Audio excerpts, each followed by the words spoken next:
Hey, welcome to Tutorial Lore. This video explains what the Drive HD by Cobra app is and how it is positioned. The Drive HD app is a dashcam companion tool designed to connect with Cobra Drive HD dash cameras, allowing users to view, manage, and download recorded driving footage directly on their mobile device, based on its official product information.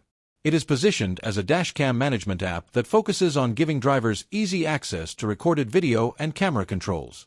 The app allows users to connect their dashcam via Wi-Fi to view live or recorded footage. It also supports downloading important clips to a phone for storage or sharing. Users can manage recordings captured during driving for later review or evidence purposes. This video is an informational overview based on publicly available descriptions. It does not guarantee recording quality or connectivity performance, which can vary depending on device model and connection stability.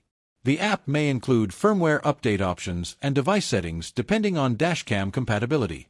It is mainly intended for users who want a simple way to access and manage dashcam recordings from their phone. Some features depend on hardware compatibility and Wi-Fi connection quality, which can affect usability. This could impact how quickly users can access or transfer recorded footage. For users who want a basic dashcam companion tool, this could be an option. Whether this app is worth using depends on your dashcam setup and usage needs. If you found this video helpful, feel free to drop a like. And comment down below if you have any additional information on this app or notice anything missing or outdated.